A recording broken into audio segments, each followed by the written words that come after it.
Assalamualaikum warahmatullahi wabarakatuh. Saya Dr. Hewan Dedi Fakhrudin Kurniawan, Ketua Perhimpunan Dokter Hewan Indonesia Cabang Jawa Timur II. Kebetulan saya juga diberikan amanah untuk juga menjadi Ketua PDHI Koordinator Wilayah Jawa Timur. Ada di semuanya, barangkali di antara Anda yang sampai hari ini masih bingung apa dan bagaimana dokter hewan. Ada juga di antara Anda yang sampai hari ini sudah jelas betul seperti apa nanti Anda akan menjalankan profesi dokter hewan. Saya memiliki kewajiban untuk menyampaikan kepada Anda tentang beberapa hal. Yang pertama tentang PDHI. PDHI adalah organisasi resmi legal satu-satunya di Indonesia yang menaungi dokter hewan di seluruh Indonesia. Perhimpunan Dokter Hewan Indonesia. Strukturnya ada pengurus pusat, pengurus besar yang berkedudukan di ibu kota negara, di Jakarta. Kemudian ada koordinator wilayah berkedudukan di provinsi, dan ada PDHI cabang yang berkedudukan di kota dan kabupaten. Nah, kebetulan saya menjadi amanah untuk cabang Jawa Timur II. Jadi, ketika nanti Anda sudah menyelesaikan pendidikan di Fakultas Kedokteran Hewan di universitas Anda, maka secara otomatis Anda akan menjadi anggota Perhimpunan Dokter Hewan Indonesia dengan mendaftarkan diri Anda secara online melalui website di PDHI di sini. Oke? Setelah nanti Anda menjadi anggota Perhimpunan Dokter Hewan Indonesia, Anda perlu memikirkan what next? Apa yang akan Anda lakukan berikutnya? Profesi apa yang akan Anda pilih? Jadi Anda perlu memikirkan, perlu mulai memahami bahwa menjadi dokter hewan tidak selalu menjadi praktisi dokter hewan, tidak selalu menjadi dokter hewan praktek. Oke? Karena yang disebut dengan praktek ada kurang lebih 33 macam profesi yang Anda bisa lakukan. Tidak hanya sekedar menjadi dokter hewan yang suntik menyuntik. Anda bisa bekerja di bidang pangan, di bidang konservasi, kemudian jadi pengusaha, jadi peternak, di bidang laboratorium, dan banyak sekali profesi-profesi yang Anda bisa pilih ketika Anda menjadi dokter hewan.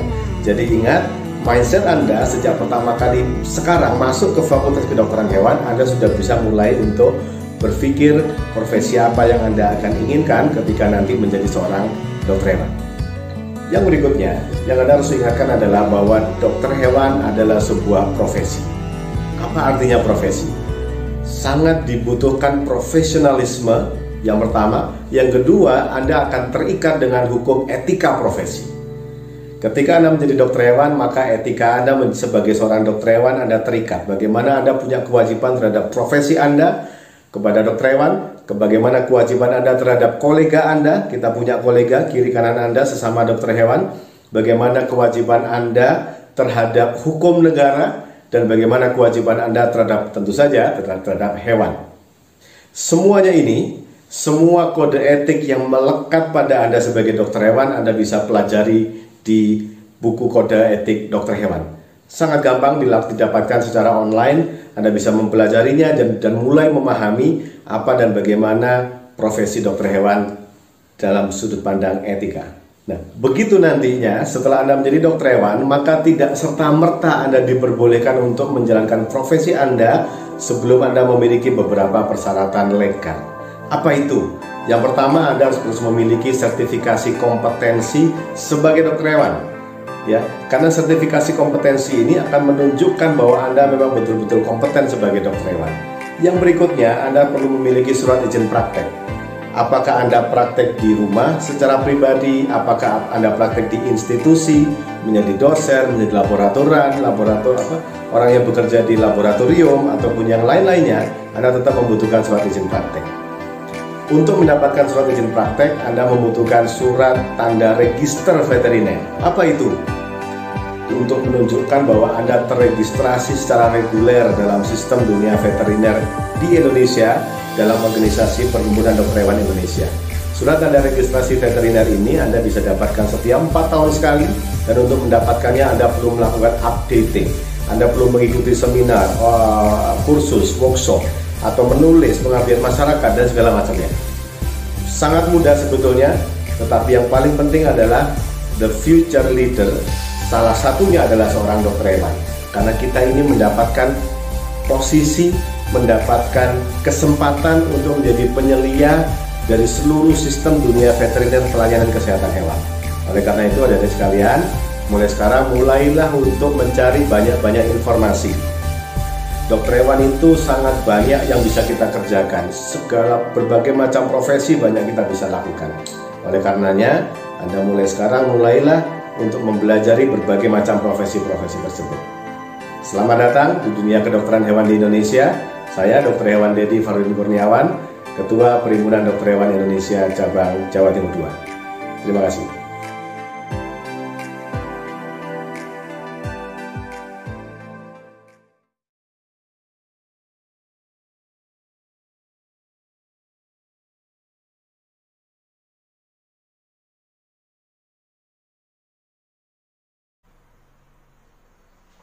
Assalamualaikum warahmatullahi wabarakatuh. Selamat datang di Bumi Brawijaya, generasi penerus profesi dokter hewan Indonesia. Salam sejahtera untuk kita semua. Perkenalkan, nama saya Arif Ervana. Saya adalah CEO dan owner Veterinary Indie Publisher, perusahaan penerbitan buku tematik dunia veteriner dan peternakan pertama di Indonesia. Saat ini saya sedang mengemban amanah sebagai pemimpin redaksi majalah Vetnesia. Saya juga merupakan salah satu atau bagian dari Public Relation Representative PBPDHI, pengurus besar Perhimpunan Dokter Hewan Indonesia. Senang sekali rasanya saya diminta untuk ikut menyambut teman-teman sekalian hari ini. Saya ingin mengatakan kepada Anda bahwa Anda adalah orang-orang yang beruntung. Anda adalah orang-orang yang terpilih. Anda adalah orang-orang dengan cita-cita mulia karena ingin menggeluti profesi yang mulia. Saya ucapkan selamat untuk itu. Teman-teman, profesi dokter hewan adalah profesi yang besar dengan jumlah sumber daya manusia yang masih kecil, masih sangat sedikit jika dibandingkan dengan kebutuhannya di negara ini. Menurut Ketua Umum PBPDHI, jumlah dokter hewan di Indonesia saat ini adalah sekitar 20.000 orang. Sementara saya sudah mengutip di buku saya dari tahun 2014 ketika buku ini pertama kali diterbitkan.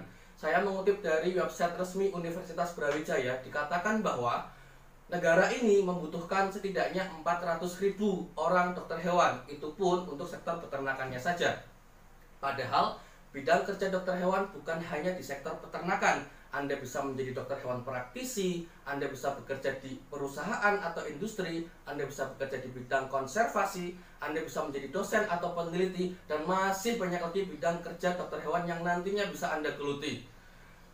Badan Organisasi Kesehatan Hewan Dunia atau OIE bahkan sudah melisting ada 33 bidang pekerjaan dokter hewan yang tersebar di 110 negara. So, teman-teman nggak usah khawatir ketika nanti sudah lulus, ketika nanti sudah mendapatkan gelar dokter hewannya.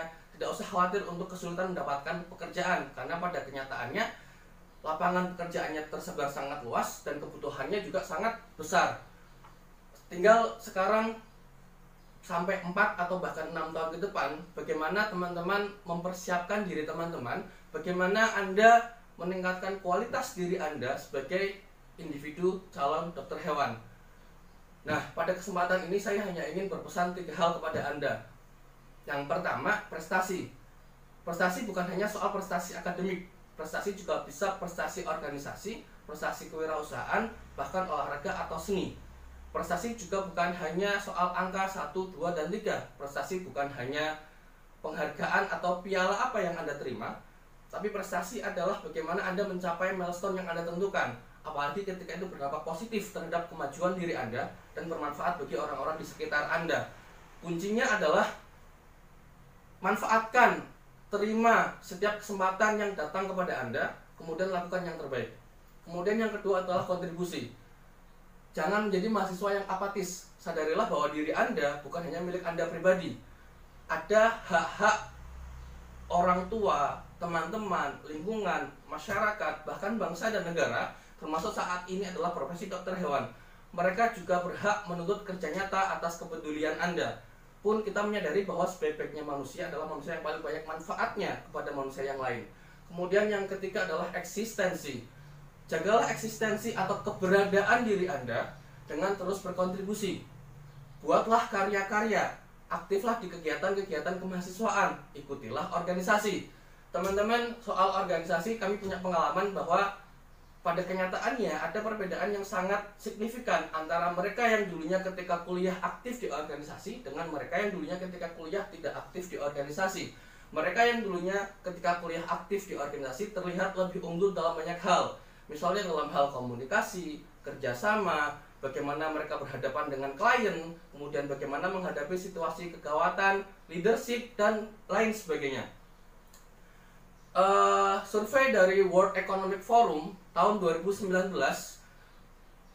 merilis ada 10 skill yang harus teman-teman kuasai untuk bisa sukses menghadapi era milenial seperti sekarang ini. 10 skill itu adalah yang pertama complex problem solving, kemudian yang kedua critical thinking, kemudian yang ketiga creativity, kemudian yang keempat people management, kemudian yang kelima kemampuan berkoordinasi, kemudian yang keenam adalah kemampuan menganalisa dan memutuskan sesuatu, kemudian yang ketujuh adalah kecerdasan emosional, kemudian yang kedelapan adalah service oriented, kemudian yang kesembilan adalah negosiasi, dan yang kesepuluh adalah fleksibilitas kognitif. Pun Anda harus menyadari bahwa tidak hanya 10 skill itu saja yang penting untuk Anda kuasai, karena masih banyak skill lainnya yang juga tidak kalah pentingnya untuk dikuasai. Salah satunya adalah komunikasi, baik secara tulisan maupun secara lisan. Bagi Anda yang sudah terbiasa berkomunikasi secara lisan, Anda harus belajar juga bagaimana berkomunikasi secara tulisan. Pun sebaliknya, ketika Anda sudah merasa mahir berkomunikasi secara tulisan, Anda juga harus belajar juga bagaimana bisa berkomunikasi secara lisan dengan baik.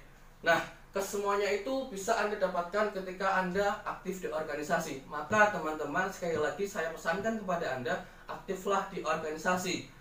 Aktiflah di kegiatan kemahasiswaan, ikutilah BEM, ikutilah IMAKAHI.